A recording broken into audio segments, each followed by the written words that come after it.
자, 수험생 여러분 수고하셨습니다. 여러분도 9월 평가원 봤던 한국지리 그리고 세계지리 전체적인 총평을 간단하게 해드리도록 하겠습니다. 등급 컷 궁금하시죠? 근데 이거는 하루만 기다리면 결과가 나옵니다. 그죠? 만점은 아닐 것 같아요. 세지는 확실히 만점이 아닐 것 같고 한지는 만점일 수도 있겠지만 3, 4페이지 쪽에 조금 변별력 있는 문항들이 있었기 때문에 만점은 아닐 가능성도 있어 보입니다. 근데 제가 이제 그거보다 여러분들에게 더 중요하게 말씀드리고 싶은 건 앞으로의 학습 방향과 관련해서 여러분들이 방향을 잡으려면 자기가 지금까지 해온 것들도 되돌아봐야 되지만 문제의 경향이 어떠했는지도 보셔야 되잖아요. 그 부분. 그러니까 지금 자체가 어차피 수능의 성적표는 아니니까 약간 앞으로 뭐 공부하는 데 있어서 기운을 주냐 아니면 조금 힘을 빠지게 하느냐 이런 것들에 영향은 끼치겠지만 이 자체로 대학을 가는 건 아니기 때문에 앞으로의 학습 방향을 잡는 데 있어서의 출제 경향 그리고 이것이 6월과 어떠한 경향성의 일치 혹은 불일치 이런 것들을 보이는지 간단하게 말씀드리고 그리고 여러분들이 성적표가 나올 거잖아요. 뭐 성적표가 아니라 채점 결과가 나올 거잖아요. 등급 컷이 나올 거잖아요. 그때 어떤 부분을 유의해야 되는지 이런 것들에 대해서 조금 말씀을 드리려고 해요. 일단 학습 방향 한국지리 같은 경우는요. 선생님이 이제 앞부분에 한국지리 설명하고 뒷부분에 세계지리 설명할게요. 한국지리는 그냥 6월 평가원과 대동소이합니다. 지역지리 문항을 내는 데 있어서 뭐 예, 아니오라든지 이런 식 벤 다이어그램으로 나온 거 이런 것들 약간의 형태적인 요소에 있어서 변화는 있었지만 크게 차이는 없었고요. 다만 눈에 띄는 건 아주 한지, 세지 공통적으로 그느드 3개짜리 선지를 가지고 난도를 높이는 것들이 지금까지 좀 많이 보였었는데 이번 시험에서는 그런 것들이 특별하게 막 이렇게 각인이 돼가지고 문제 개수가 막 여느 때보다 많다든지 아니면 이런 그느드 판단하는 것 때문에 문제가 어렵다든지 이런 것들은 별로 보이지 않았어요. 그리고 전반적인 자료에 대한 비중도 감소한 채로 그대로 유지가 되었고 지역성 문제가 문제의 형식은 약간 바뀌었지만 전체적으로 중요하게 작동하는 모습을 보였습니다. 그리고 이거는 뭐 작년에 9월 평가원 때도 그랬던 건데요. 3, 4페이지가 전반적으로 한국지리 같은 경우는 어려웠어요. 그래서 앞부분 쉽게 풀다가 뒤쪽에서 약간 주춤할 수 있는 하지만 막 아주 어려운 건 아닌 그런 부분이었고 제가 이제 좀 페이지별로 보면서 말씀을 드릴게요. 1페이지에서는 여러분들이 특별하게 어려워할 만한 요인들이 없었어요. 지형에 대한 문제도 너무 수월했고 대동여지도나 아니면 지리서와 관련한 것도 어렵지 않았고요. 그나마 신재생에너지와 관련한 것들이 이렇게 일종의 단계 구분도처럼 준 다음에 나왔었는데 이것 또한 역시 선생님이 좀 이따 문제를 해설해 드리겠습니다만 특정 지역 몇 개만 체크하고 보게 되면 그것도 막 새로운 건 아니고 여러분들이 익숙한 지역 몇 개만 체크하고 보게 되면 어려움이 없었습니다. 그리고 이 페이지에도 보게 되면 지역성 문제들 많았는데요. 그다지 어려움은 없었어요. 그냥 수월하게 풀 수 있는 문제들이었습니다. 3페이지에 가면 선생님이 별표 친 것들이 좀 보이시죠? 11번. 기후문제 저는 솔직히 개인적으로 통계자료를 이렇게 처리한 문제가 안 나올 가능성이 좀 더 있을 거라고 봤어요. 근데 나왔어요. 뺑값 문제가. 한지, 세지 모두 다 나왔습니다. 뭐 이거는 이번에 나왔으니까 수능 때도 나온다라고 단정적으로 말씀은 못 드립니다만 나왔을 때 학생들 어렵게 하는 출제 형식입니다. 그리고 이제 12번도 선생님이 수업을 하면서 설의일수, 무지개 할 때 설의일수, 열대일수 이런 걸로 얘기했던 건데 여긴 열대야가 나왔고 설이는 아니고 폭염 뭐 이런 식으로 나왔는데 지역 구성이 거의 비슷하게 해서 기후 요인을 생각하는 문항으로 나왔습니다. 요것도 이제 지역을 정확하게 매칭해야 되기 때문에 약간 까다로울 수 있는 부분이었고요. 13번 같은 경우는 그냥 외국인과 관련해서 강조했던 경산 그건 나왔는데 이제 여기에 있는 울진과 청송을 어떻게 해결해야 되는지 그런 부분들이 약간 까다롭게 느껴질 수 있게 나왔고요. 그리고 이제 14번, 15번 그렇게 어렵진 않은데 정답 고르는 것도 뭐 지역지리 기후 문제로 각각 그렇게 어렵진 않은데 약간 여기에 보게 되면 선지에 제가 이제 일부 체크해 놓은 것들이 있는데 그렇게 조금 확신을 갖기 이거 어떻게 알지? 이거 너무 지엽적인 거 아니야? 현장에서는 확신을 갖고 판단하기 어려울 수 있는 선지들도 하나 정도씩 많이는 아니고 껴 있었습니다. 4페이지에서도 보게 되면 18번과 20번에 선생님이 체크를 해놨는데 18번은 뭐 많이 안 나온 건 아니고 많이 나왔던 건데 좀 이따 문제 풀면서 설명드리겠습니다만 강원이나 충북에 대해서 어렵진 않아요. 근데 이제 선지에서 확신을 갖기 어려운, 물론 소거법으로 풀면 답은 구할 수 있지만 그런 게 좀 들어가 있었고요. 그리고 이제 20번 같은 경우는 이 지역들을 판단하는 게 쉽지는 않았을 거예요. 근데 이제 선지에서도 보게 되면 선지의 내용들을 잘 읽어보게 되면 여러분들이 출제 의도를 읽을 수 있는, 그리고 조금 심하게 비약적으로 말하면 나 20번 자료 뭔지 모르겠어. 근데 가 하나 알았더니 문제가 풀려. 이렇게 될 수 있는 것들이 있었을 겁니다. 그래서 한국지리 같은 경우는 전반적으로 이렇게 보게 되면 3, 4페이지 쪽에 어려운 문항들이 있었고 자료 문항들의 개수가 줄어서 그냥 진짜 여기서 보게 되면 그래프 그 자체로 볼게요. 하나, 어렵다 쉽다를 떠나서 하나, 둘, 세 개 보이시죠? 아이고. 그 다음에 이것도 뭐 어찌됐건 자료긴 한데 그렇게 어려운 건 아니고 냈다, 여섯 개 되겠고요.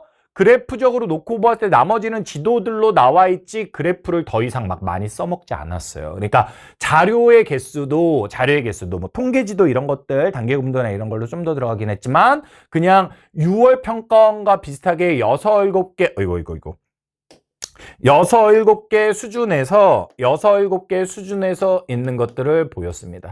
다만 자료 문제의 개수의 비중이 줄어든 건 맞는데 얘네들이 분명 선지에 있어서 확신이 없으면 시간을 지체하게 만들거나 아니면 틀리게 만들 만한 요소들이 될 것 같아요. 그래서 되게 힘들 텐데 자료만 차라리 많이 나오는 것도 뭐 좋은 건 아니지만 자료 문항의 개수가 줄어들었고 지역성 문항의 개수가 늘었는데 지역성은 지역성 나름대로 고충이 있고 그리고 자료 문항과 관련한 것들은 선지에서 한두 개 걸리는 게 있다. 그래서 그런 것들을 향후에 남은 시간 동안 자료 문항에 대한 개수가 아무리 비중이 줄었어도 선지에서 정확하게 알지 못하면 판단이 안 되는 것들이 있기 때문에 그걸 지식적으로 할 수는 없거든요. 하지만 자료 문항에 대한 문제 경험을 통해서 그런 것들에 대해서 문제 적응력을 좀 키우셔야 될 것 같아요. 그래서 남은 기간 동안 여러분들의 점수가 어떻게 되냐에 따라 조금 전체적인 방향은 각각의 점수에 따라 대처할 수 있는 방법이 다를 것 같아요. 어떤 걸 우선해야 되냐 막 이런 것들이. 하지만 전체적으로 지역성을 먼저 하고 지역성이 된 친구들은 자료 문항에 대한 문항 개수 연습을 좀 많이 해주면서 적응력을 키워줘야 되겠다. 이런 말씀을 드릴 수 있겠고요. 그리고 향후에 한지, 세지 이건 모두 다 적용되는 겁니다. 지금까지 한지 문항에 대한 분석을 좀 간단하게 드렸는데 한지, 세지 모두 적용되는 거예요. 1등급 컷 몇 점인지 관심 갖지 마세요. 물론 1등급 컷이 만점으로 나오면 2등급 블랭크 될 가능성도 있고 전체적으로 문제 쉬워가지고 표점 만점 받아도 낮은 거 아니야? 이런 걱정하실 수 있는데 여러분들이 더 중요하게 봐야 될 건 3등급이에요. 3등급 컷. 이것도 뭐 100% 일반화는 그렇지만 3등급 컷이 40점 위로 올라왔다라고 하면 요 정도 난이도가 수능 난이도가 될 거예요. 근데 3등급 컷이 요거보다 아래쪽에 있다? 뭐 30점대 후반까지도 괜찮은데 30점대 후반까지도 괜찮은데 그보다 설마 더 막 밑에 있다? 이러면 여러분들 주변에 같이 한국지리나 세계지리를 하면서 경쟁하는 친구들이 아직 학습량이 턱없이 부족해서 이런 문제에 대해서 어려움을 느꼈던 겁니다. 한지는 그러지는 않을 것 같은데 아무튼 3등급 컷에 좀 더 포커스를 맞춰서 보시면 되겠고요.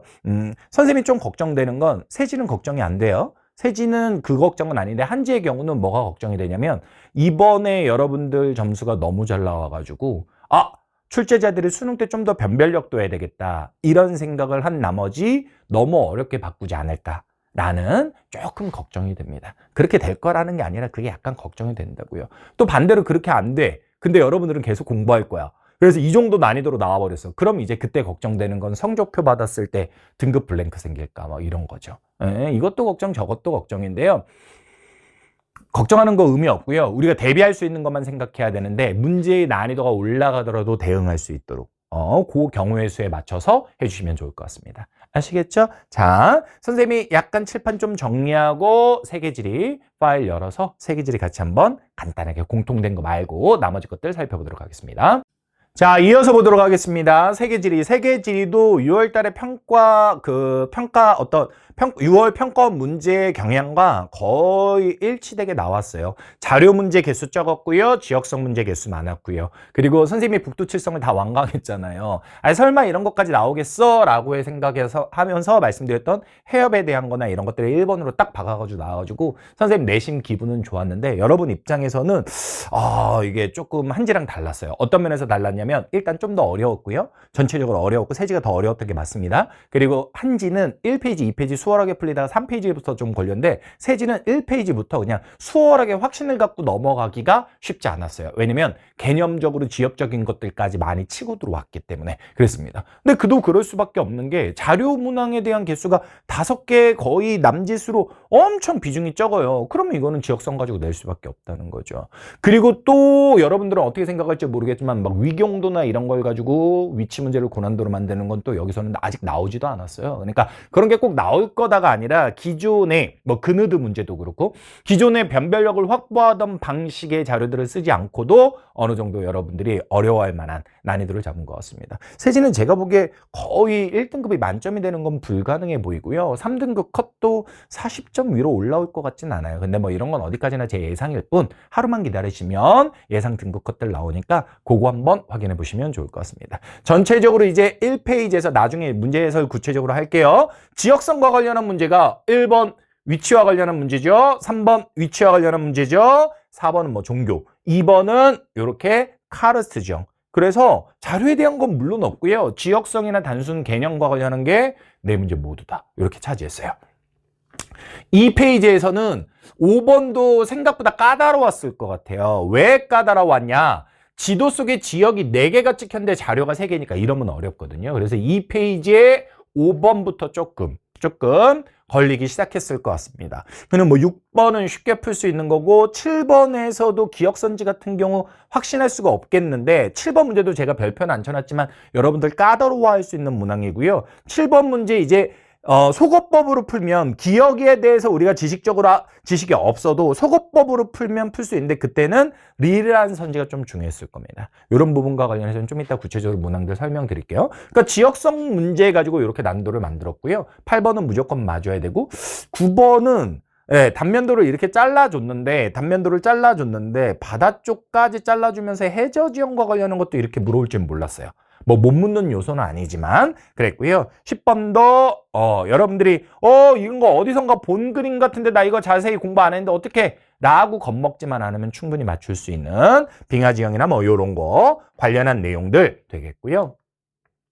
3페이지에 보게 되면 11번의 식량자원과 관련한 게 자료로 나왔는데 자료가 그다지 까다롭다라고 말할 수는 없겠고 12번에 국가와 관련한 거 모두 다 했던 거 그 다음에 13번에 국가와 관련한 거 이것도 모두 다 했던 거 진짜 지역성 문제를 뭐라고 해야 될까 이런 것까지 나오겠어 하는 것까지 나와버렸어요. 그러니까 뭐 예를 들면 어제도 선생님이 게시판에 답변을 했던 건데 평가원 앞두고 이거 너무 좀 지역적이니까 신경 쓰지 마세요 라고 하고 싶었던 선지가 여기 나왔어요. 수업 시간에 다 했던 거 뭐냐면 라틴 아메리칸 전반적으로 종주 도시화가 있다. 근데 볼리비아와 브라질만 예외다. 그게 지금 관련된 지식이 나온 거야. 그런 게 있었고 그리고 뭐 신재생 에너지 그리고 15번도 학생들 어려웠다라고 하는데 연락이 왔었는데 15번은 실제로 해보면 출제 의도를 읽어보면 그렇게 어려운 건 아니거든요. 어려운 건 아니에요. 요령이 없어서 그런 거지. 그리고 선생님이 북두칠성 그리고 그 전에 공개했던 지역성 특강에서도 적어도 뉴욕과 LA가 1, 2등이다 라는 건 해드렸고 그렇다면 뉴욕과 LA 제외한 나머지 두 지역은 어떡하냐? 위에 그래도 있죠. 러스트벨트에 대한 해석이나 막 이런 것들 그거 가지고 순위의 변동을 읽어주면 할 수 있는 문제입니다. 근데 쉽다라는 건 아니에요.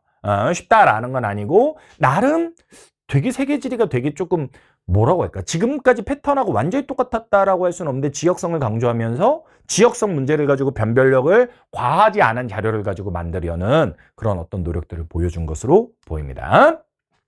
그리고 마지막 4페이지에 보시게 되면 뭐 16번 예상할 만한 게 나왔고요. 17번도 예상할 만한 게 나왔고 18번 이것도 지역적이죠. 어떤 면에서 지역적이냐? 2개의 국가가 비어져 있는데 지도는 4개. 이건 다 강조했던 거예요. 근데 선생님도 솔직히 C가 짐바브웨인데 짐바브웨까지 나올 줄 몰랐어요. 근데 나머지 걸로 할 수 있었고 이 문제는 학생들도 맞췄다라고 하는데 탄자니아의 세렝게티로 이거 북두칠성이 있습니다. 근데 제가 세렝게티 탄자니아 외워 이렇게는 안 하겠지.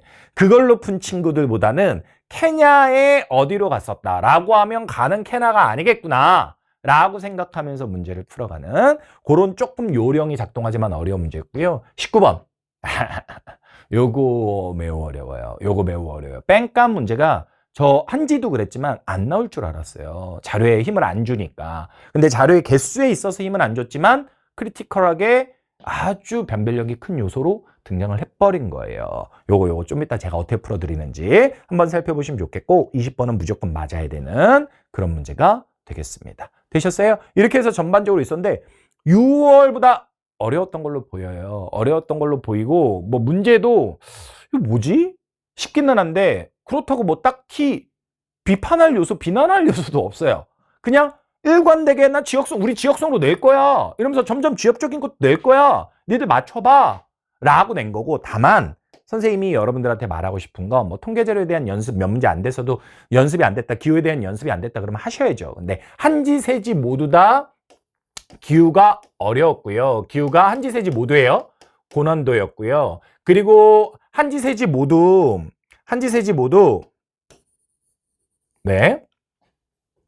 그느들을 활용한 문제는 별로 보이지 않았어요. 그러니까 고난도 파트를 남겨두고 있다라는 맥락이고, 그리고 세지의 경우는 위경도를 가지고 지역을 제시해주는 문제들이 어찌됐건 변별력 있게 나왔었는데 여기서는 딱히 그런 것들이 눈에 띄는 핵심적인 문제로 등장하지 않았습니다. 그래서 이런 부분들 가지고 난이도를 더 높일 요소들도 있기 때문에 여러분들이 뭐 9평 때 원하는 점수 얻었으면 좋겠지만 그렇지 않은 상황들도 물론 있을 거예요. 하지만 그렇지 않은 사람들은 열심히 한지는 지역성 그리고 자료, 세지도 역시 지역성, 그 다음에 이제 자료, 그러니까 문제 개수를 중심으로 해서 그리고 단순 암기로 해결할 수 있는 것들을 중심으로 해서 먼저 단순 암기로 해결할 것들을 하고 그 다음으로 가시면 되겠고, 그리고 각각 어느 정도 분명 이번에 원하는 점수가 안 났어도 그렇게 선생님이 말해준 대로 하면 점수 올라갈 거예요. 근데 그 다음 레벨도 준비해야 되잖아요. 그 다음 레벨에서는 이렇게 난도를 높일 요소들, 충분히 출제자들이 알면서도